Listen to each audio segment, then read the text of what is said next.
Good evening, ladies and gentlemen. You know, there aren't too many leading ladies in Indian cinema who can claim to have the kind of success that my guest here today has achieved. And at an age where most of us, if you'd recall, were barely starting out. And we'd see how she's kind of within a very short span of time grown as a superb actor, entrepreneur, and even now a producer.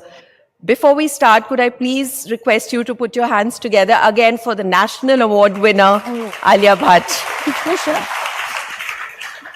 Thank you. Thank you. Thank you, Alia. It's your debut at the HT Leadership Summit, and we are very, very happy to have you here. And I had to put that National Award icing in the introduction because you're really fresh out of that. I believe it's your first outing after the National Award. Yes. I really would want to start by asking you, what was going on in your mind, let's say 5 seconds before your name got announced and you went up there to get the award from the president? Well, I have to say I was extremely enamored and just so impressed with how well organized it was. And there was so many people from so many different, groups in the filmmaking industry. So technicians, actors, writers, cinematographers, sound recorders, everyone. And it was like clockwork, walking up and, everybody was clapping for everybody. And it was just so meticulous. And like, I loved how well organized it was. So it was really very overwhelming in general to be there, and it's like a pinch me moment. But 5 seconds before, if I have to actually recall exactly what happened, is actually quite a lovely moment that Kriti and I shared together, because she was standing in front of me and she looked back at me and she said, I want to give you a hug. Yeah. And I just hugged her, and it was just like, and we both got emotional.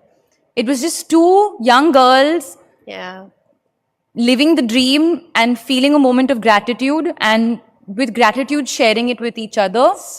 And literally we both had tears in our eyes after that moment. And then we had to get out of the hug because we're like, we'll start weeping over here, which we don't want. So yeah, that was actually quite a special moment. Lovely. And while we're talking about the National Awards, I think a lot of us also read about it, noticed it, Alia, that you chose to wear your wedding sari for the occasion. While it's also a very emotional statement, I'd like to say that it's also a big statement in sustainability. Nobody could have done it better to upcycle, recycle, whatever you may want to call it, your wedding sari. So what was there a thought, conscious thought?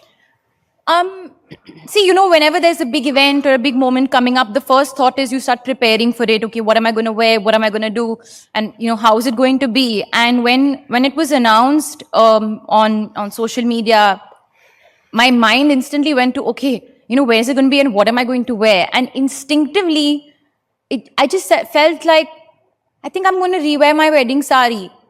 And it just felt very me, because that sari, was thought and ideated, done beautifully by Sabyasachi Mukherjee, but it was a lot of me, the white and gold combination and certain symbols. It was who I really feel I wear, a garment that I felt most myself in, So this was a moment that was also very special for different reasons. That was a different occasion which was extremely special, and this was a different occasion which was extremely special. So a special outfit can be worn for a special occasion. True. More than once. And I don't think I was doing anything that people maybe have not already been doing for many years. Yeah. And for those who feel that, for a special occasion, I have to wear an outfit that's not been seen before. Has anyone seen this or not? I just wanted to change that a little bit around and just say, look, listen, you can wear an outfit. I've worn this outfit. The whole world has seen it. Yeah. For, days after I got married. But it doesn't matter. It's because it's a person that's wearing that outfit. That's what matters the most. Yeah, I think the statement worked out beautifully, as you're saying. Typically, I don't think too many celebrities, and especially those at your stature, who've gone ahead and made that statement. So it does seem very relatable to a common person. I think it's just us being mindful that you don't always need to buy a new outfit. Yeah. It's maybe the more conscious thing to do. Yeah. And you may not be able to do that all the time, but if you land up doing it a couple of times, it's a big statement to make for yourself. True. and for the planet. Fair point. Alia, another thing that happened recently in your career was a lot of international exposure. One by way of Heart of Stone, which was a film that you did, but also by way of some international collaborations, like you took up the Gucci ambassadorship. You attended the Met Gala. Has there again been a conscious decision that being an international influencer is now the way to be because we are all thinking global?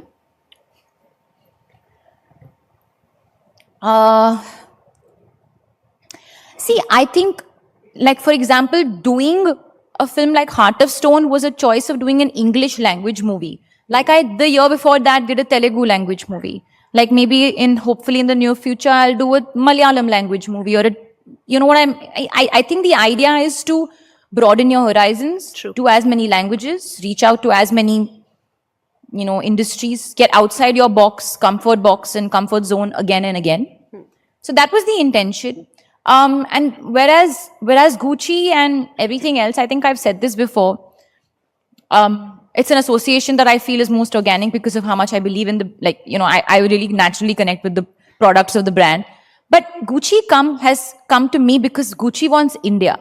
Gucci doesn't want me. Gucci wants India. And I represent maybe a certain demographic that speaks to, a certain section in India.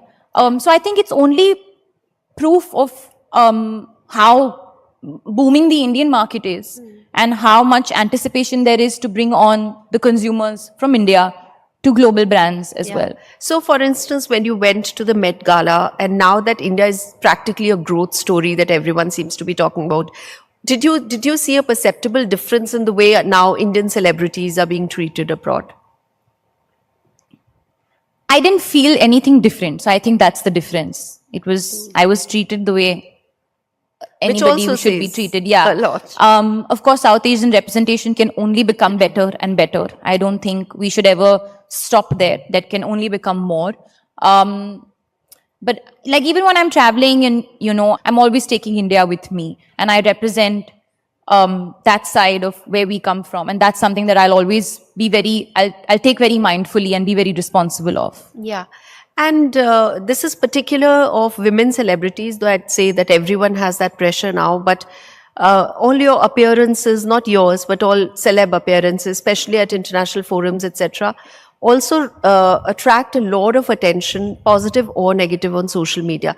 Not just the appearances, and you've been at the receiving end of it, but again, for everyone, this whole phenomenon of social media trolling becoming excessive, personal, sometimes toxic, if I may use that word.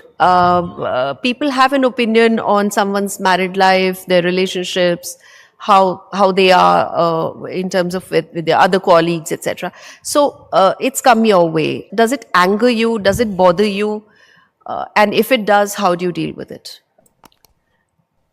So, I said this earlier, I've lived my life in the public eye. So I've gone through different stages with any sort of scrutiny that maybe I've faced.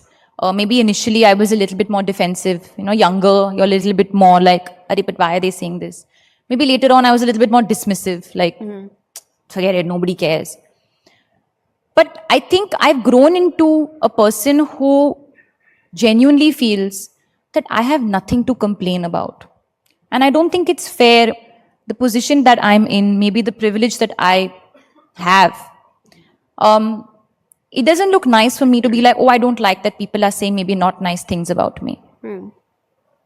I don't feel that that's correct. So even though maybe sometimes you don't want to read nasty things about you or your relationships or your family or your loved ones or anything like that, you don't want to do it. Nobody enjoys it. But I'm not going to ever fight with my audience because those people writing it, they're my audience. So as long as my movies are doing well and I'm entertaining them, when I say I'm grateful for all the love, these are the moments that I actually have to show my gratitude. Not only when things are all hunky-dory and people are clapping for me, but maybe when there are no claps and there's a bunch of trolls, I still have to maintain that gratitude because that came my way. And I am here who I am because of the audience. True. So yes, I also feel it's important to differentiate between constructive criticism and just endless hate, because a person can just look at me and not like my face, and I can't really do anything about that. So I have to also differentiate between the two. But I also feel we have become extremely sort of subjects of what we see on that screen. I rather focus on my daily interactions with people. I've never experienced that any kind of troll upfront, for example. No negativity upfront. So that's what I choose to focus on. And if there is some chatter, I hope it dies down and you kind of move forward. I'm at the end of the day, I'm a human being that I'm bound to say maybe 4 stupid things in public, and people may make fun of that. But I may also say 14 intelligent things. Exactly. Yeah. But sometimes what happens is also kind of negativity travels faster than positivity. Yeah. But I believe in the larger picture. So I want to only lead every moment with love and kindness, and love conquers all. Alia, all the very best Thank you so for much. Jigra and for everything that you decide to do in your future. And thanks a lot for taking out the time. to Thank come. you.